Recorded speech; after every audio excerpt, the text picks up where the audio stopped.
Hola clase. Today we're going to learn about Spanish subject pronouns or pronombres sujetos. So first off, what in the world is a pronoun? A pronoun is a word that replaces a proper noun, such as he, she, it, we, they, you all, I, etc. And when the pronoun is the subject or the person doing the action in a sentence, it becomes a subject pronoun. An example, in the sentence Bob is swimming, Bob is our subject. But if we replace Bob with the word he is swimming, he is our subject pronoun. So what are the subject pronouns in English? First off, I want to explain this chart because I'm going to introduce you to the Spanish subject pronouns in this same format.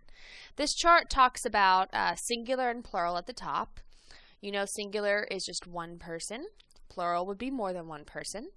But on the left, if you've ever heard of first, second, and third person, great. If not, that's okay. First person is the person who is speaking. So first person singular pronoun would be I. The first person plural pronoun would be we. Second person is the person you are speaking or listening to. In English, there's only a second person singular pronoun, which is you.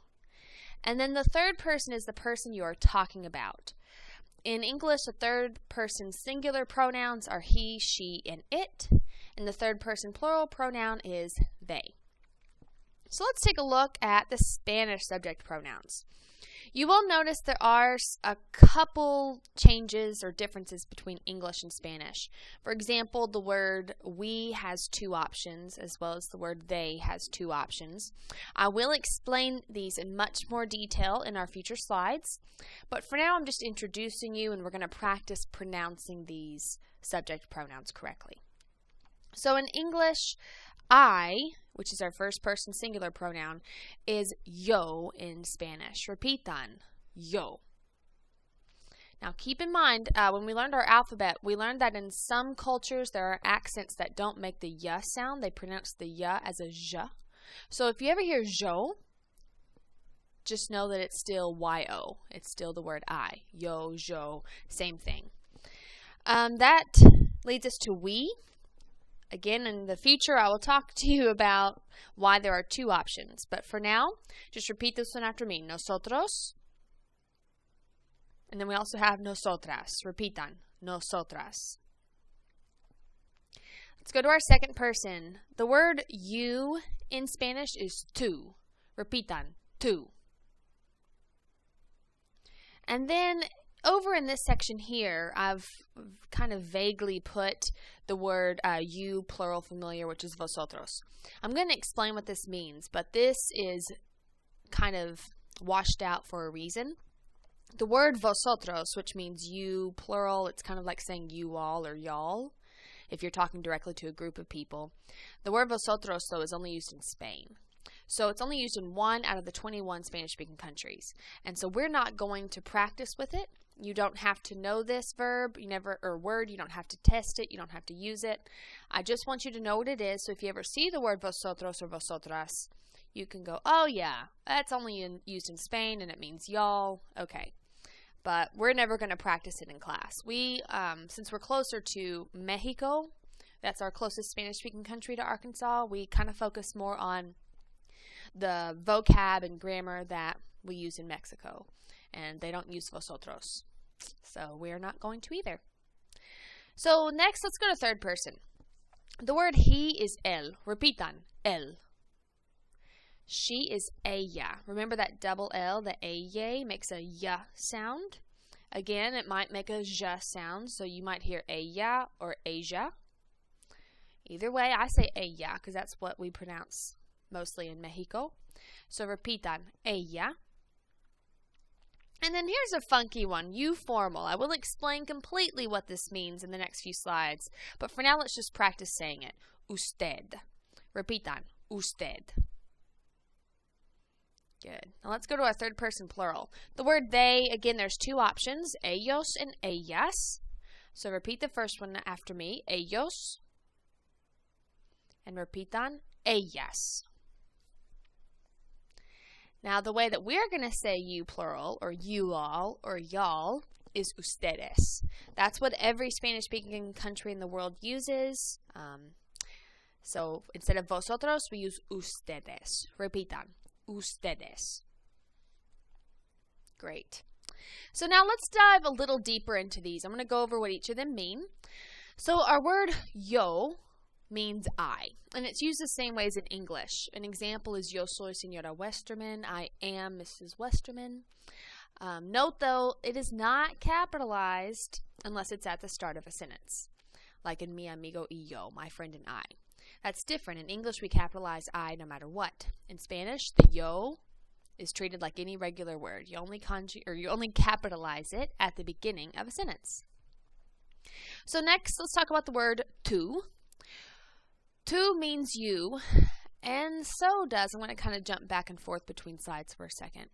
So does the word usted. Usted also means you. Now, the word tú means you in a familiar way or an informal way. The word usted is a formal you. Let me explain why that is and then what that means.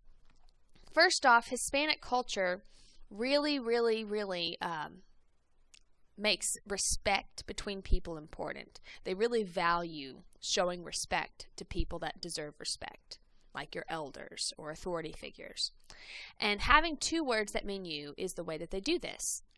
So the word tú is the familiar or informal way to talk to someone. So when you're talking directly to someone and you're like, how are you? That word you is tú. And we use tú when we're talking to family members, when we're talking to our friends or our peers, or when we're talking to someone younger. So if I come up to my friend and I'm like, hola, ¿cómo estás tú? I'm asking, hey, how are you? We use that word tú. But if we want to show respect to someone, we use the word usted instead of tú. First off, I want to point out, usted can be abbreviated to UD period. So if you ever see that UD period, it just means usted. It's a shorthand way of writing it. And this means a formal you. We also use this when talking to someone directly.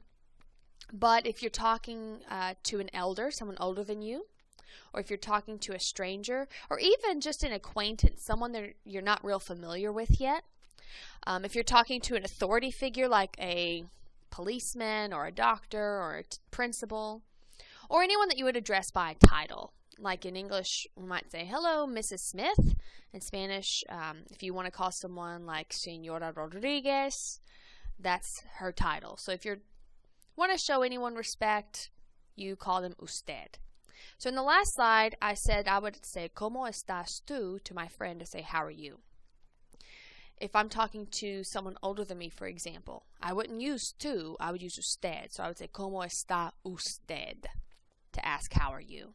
So again, both tú and usted mean you. We use them when we're talking directly to someone.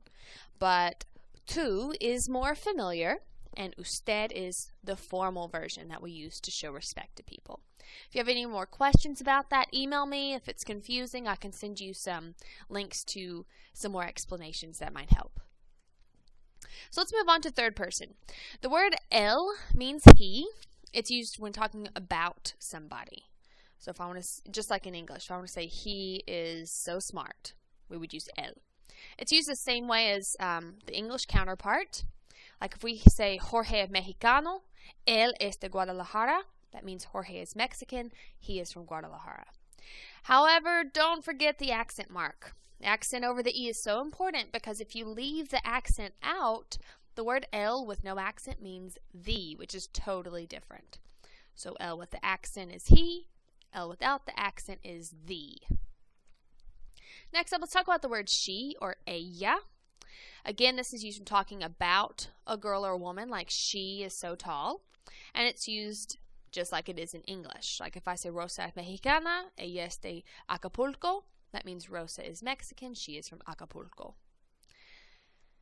Now, let's talk about why the word we has two versions, nosotros and nosotras. First off, both of these words mean we, so we use this when we're talking about a group of people, that includes ourselves. And in English, while we only have one word that means we, in Spanish we distinguish between we with a masculine we and a feminine we. Let me explain what that means. if the word we includes all males. So if you're a boy and you're like, me and my dad, we're going fishing, that we would be nosotros. Okay? Very simple. However, if you've got males and females in a group, you still have to use nosotros. So if you're saying me, my dad, and my mom, we are going fishing, it's still nosotros. So you usually use nosotros. The only time that we're going to use nosotras with an AS on the end is if that we is only females. So let me explain something. If you're a boy and you are the only boy in a group of 100 girls, it doesn't matter that all the other people are female. Since you are that one male, you make that a group of mixed genders. And you would have to say nosotros for we. So if you're a boy, you'll never use the word nosotras.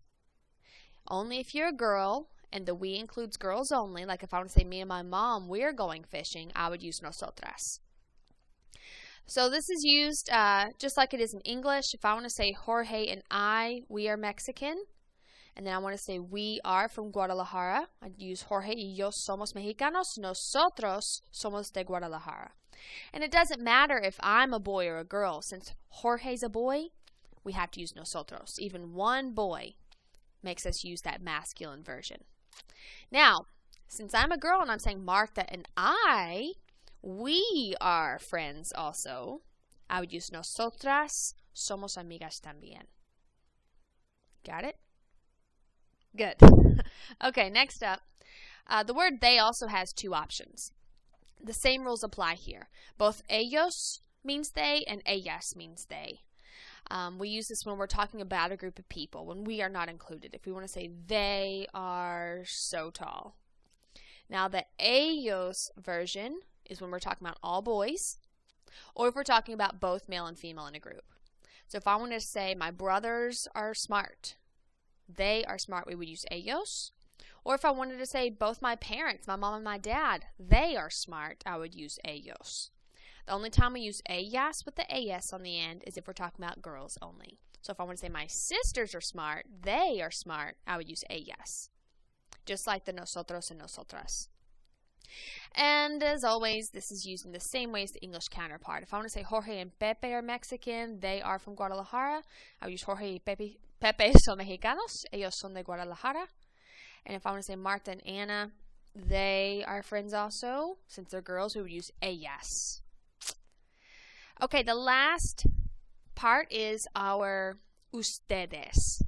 Ustedes, also abbreviated with UDS, period, is used when we're talking to a group of people. So if you're addressing more than one person and you are saying you all or y'all, we would use ustedes. An example, if you are looking and talking to both Juan and you. Juan y tú son mexicanos means Juan and you, y'all are Mexican. And then if I want to say y'all are brothers, I would say ustedes son hermanos. Or if I'm looking at my friends, I say, do y'all want to go to a movie? I would use ustedes. Ustedes quieren ir al cine. And that's it, guys. I would suggest at least printing off the slide that has our chart of our Spanish subject pronouns and keeping that in your notes, because that's really going to help you when it comes to doing assignments and practicing.